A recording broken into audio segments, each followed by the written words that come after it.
Bom dia a todos. Bom dia. Eu fico muito honrado pelo convite de nós estarmos aqui juntos novamente e de poder passar alguma coisa, né, para vocês, para a nossa reflexão, porque muitas das vezes, eu falo muito isso aqui nas nossas reflexões, né? Muitas das vezes nós pensamos como corpos, como pessoas, né? Mas nós não somos corpos que têm alma, que têm espírito. A nossa essência é espiritual. Então nós somos espíritos, né, que temporariamente estamos passando por esse estágio aqui na crosta, né? Então, uma das coisas que eu às vezes tento fazer, pelo menos alguns minutos durante o dia, se não for possível durante a semana, pensar realmente como espírito que somos, né? Então, o que eu queria colocar nessa reflexão hoje é exatamente a definição, né, inicialmente, a definição espírita da família, né? E para que nós possamos ter a convicção de que tudo não se resume a isso aqui, né? Nós assumimos compromissos muito anteriores e vamos continuar pagando nossas dívidas em muitas prestações ainda reencarnados aqui na Terra, né? Então, para nós termos uma ideia da importância da família, quem mais deu importância à família, né, foi Jesus. Por quê? Com toda a sua divindade, né, com toda a carga espiritual, né, nós temos Jesus como exemplo. Jesus foi o espírito mais elevado que já viveu aqui na Terra, né? E ele, de que forma que ele valorizou a família? Escolhendo a sua família, como nós fazemos na vida espiritual, né? Então nós escolhemos exatamente aquelas pessoas para nós convivermos, às vezes não exatamente os mesmos espíritos, mas pelo menos a qualificação de cada espírito que nós escolhemos, né? Nós escolhemos as nossas provas, as nossas provações, lá na nossa programação espiritual. E Jesus, querendo se passar como qualquer um de nós aqui na Terra, ele fez da mesma forma, né? Escolheu então a sua família. Madre Teresa, né, uma vez perguntaram para ela o que nós poderíamos fazer para que nós pudéssemos promover a paz mundial. E ela simplesmente disse: vá para casa e ame a sua família. É lá que tudo começa.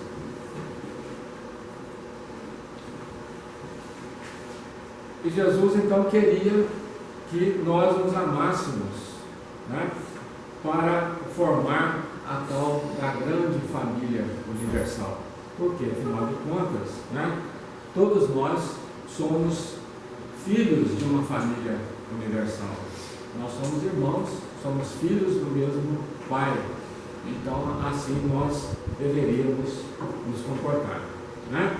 Só que até que nós alcancemos, né, essa fraternidade suprema, universal, nós ainda temos que estagiar muito, de família em família, de aprendizado em aprendizado, de reencarnação em reencarnação. Não é isso?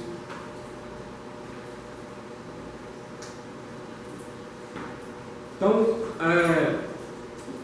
o conceito espírita de família, segundo Emmanuel, né, psicografado também por Kardec, né, traduzido em outros textos por Kardec, seria então uma reunião não de corpos, não de pessoas, né, mas uma reunião de espíritos que se reencarnam, né, pela necessidade de evolução. Né? Nós somos criados espíritos simples e ignorantes, né? E a expectativa do nosso Criador é que nós possamos sempre estar crescendo, sempre estar nos elevando, né? Estarmos nos elevando, tanto moral como espiritualmente. Então, cada espírito ele reencarna para atender uma finalidade específica, né? Uma exigência, uma escolha que foi feita anteriormente, questões de afinidade, de expiação, ou mesmo para realizar uma tarefa especial. Então, cada espírito ele vem trabalhar junto daqueles com quem compete evoluir, aprimorar-se, quitar-se, desincumbir-se de certos encargos ou atender a uma programação de ordem superior. Então, por que a família é importante? Né?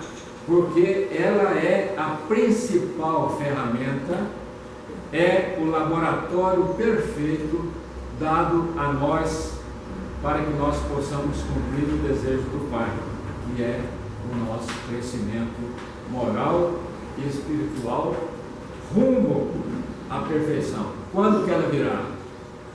Daqui uma eternidade. Mas nós devemos estar sempre buscando essa perfeição.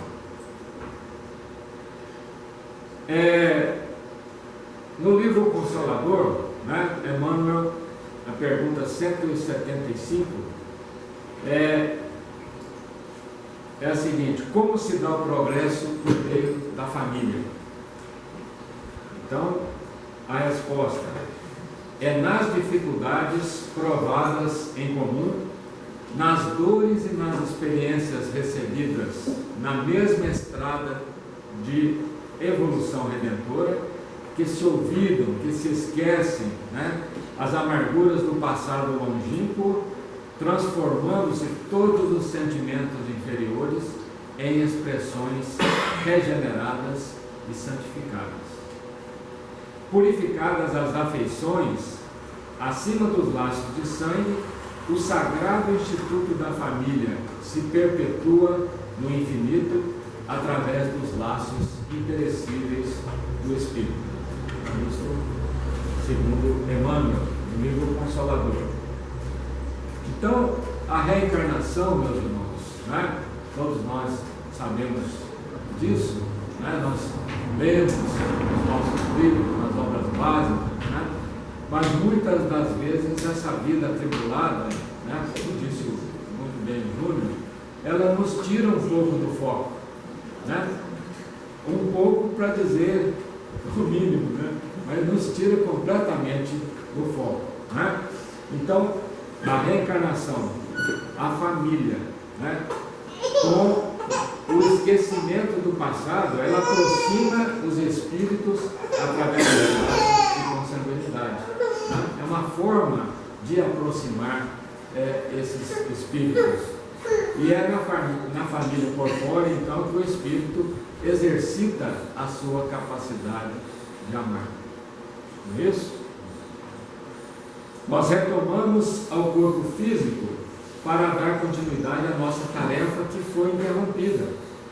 E através da reencarnação nós temos uma nova oportunidade para esse trabalho no campo do progresso evolutivo de cada um.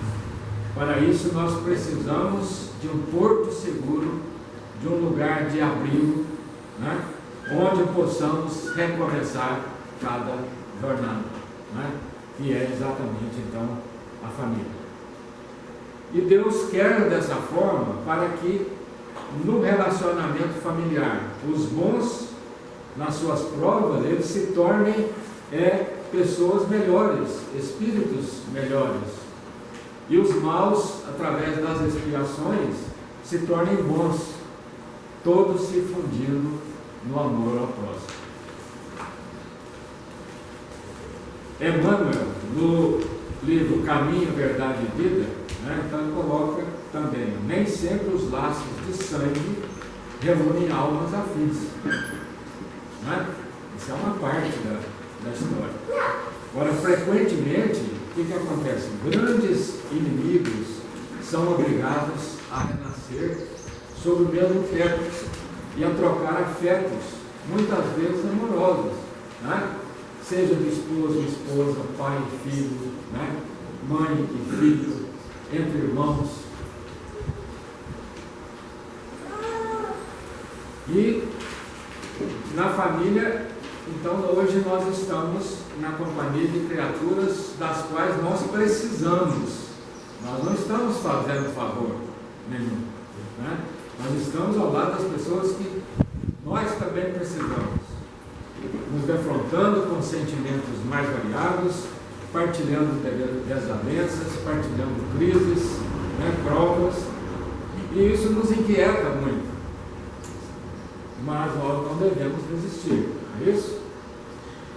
Alguns espíritos já passaram por essa fase, né, e facilmente já reconhecem que estão num lugar de abrigo, estão onde deveriam estar, e fazem uma passagem mais tranquila pela existência terrestre, né? Eles se adaptam melhor a esse agrupamento familiar. Ainda Emmanuel, no mesmo livro Caminho, Verdade e Vida, ele classifica dois tipos de família. Então ele fala família propriamente dita, que é aquela que é um símbolo dos laços eternos do amor. São almas afins, espíritos sintonizados, portadores de condições mais apuradas e de mais virtudes, né? Mas temos também a parentela, né? Então são aqueles que estão ali unidos por laços carnais, né?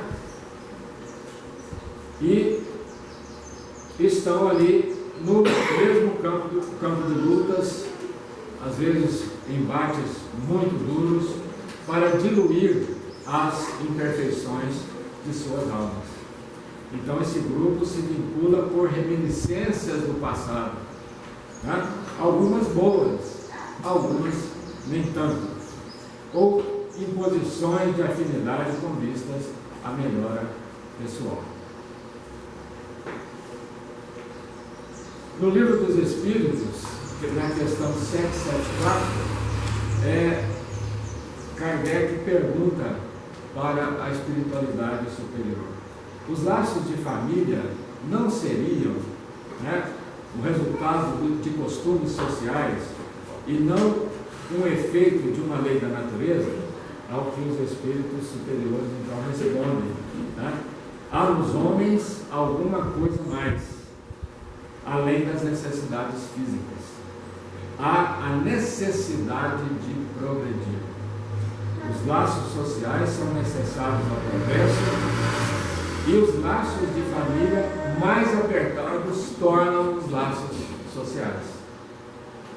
Então, eis porque os laços de família tornam-se uma lei da natureza, né? Eles nos ajudam a progredir, nos ajudam a nos elevarmos, a nós caminharmos, né, em direção à perfeição. Então, família não é somente um grupo, né, de seres ligados por laços consanguíneos. Então, dessa forma também nós temos que nos lembrar, né? Nós não estamos apenas em rixa com outra pessoa. Nós temos que ter um cuidado muito grande, né? Porque nós estamos ligados com questões bem anteriores, né? E nós podemos às vezes dar um passo grande aqui, né? Ou podemos deixar isso para mais tarde, em uma outra reencarnação futura. Isso vai depender de nós, né? Ninguém renasce numa família sem atender a um objetivo especial, seja uma exigência do nosso passado, seja uma escolha nossa, né, por afinidade, ou para expiação, ou como tarefa específica. Então, são as finalidades, né, do grupo familiar, do cadinho familiar, tão falado, né? Então, nós vamos trabalhar junto daqueles com quem nos compete evoluir, aprimorar, quitar, desincumbir-se de alguns encargos ou atender a programas de ordem superior, né? A família nada mais é do que uma parte, né, super importante da programação reencarnatória. Não existe lugar melhor para que nós possamos, né, passar por nossas provas, que são de toda ordem, né? Então ninguém dispõe do direito de desertar da família só porque não encontrou ali criaturas capazes de compartilhar consigo desejos e sonhos, né? É claro que para tudo existe um limite, né? Mas nós não podemos, o que nós não podemos fazer é, na primeira dificuldade, né? Não vou partir para outra porque aqui eu não tenho como ser feliz, né? Então, ser feliz não é ficar sem obrigações. Ser feliz não é ter compromissos, né? É exatamente o contrário, é assumir todas as responsabilidades e todos os compromissos, né? Então, é exatamente nos conflitos e dificuldades que se edifica a ascensão do nosso espírito. E o núcleo familiar, nós sabemos disso, né? Qualquer categoria que a gente se encaixar, como pai, mãe, filho, neto, né? A gente vai ver que não é um jardim de flores. Nós temos realmente as nossas dificuldades, né?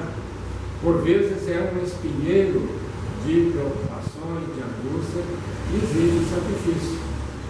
Mas, se nós pensarmos, né, essa extensão espiritual da família, né, nós vamos procurar ter mais paciência, mais compreensão, mais tolerância e mais bondade. No livro dos Espíritos, ainda, Kardec fala que pode existir muitas semelhanças morais entre pais e filhos, né? E nós sabemos que pela consanguinidade, muitas das vezes nós temos aparência, né? Não parece muito com o pai, parece muito com a mãe. Mas sempre se questiona, mas como é que se explica essa semelhança moral? É porque muitas das vezes, né, o que acontece essa aproximação é exatamente por afinidade, né? Por espíritos que têm mais ou menos as mesmas concepções, que têm o mesmo grau, né, de sacrifício, de tolerância, de bondade, né? E já estão um pouco mais adiantados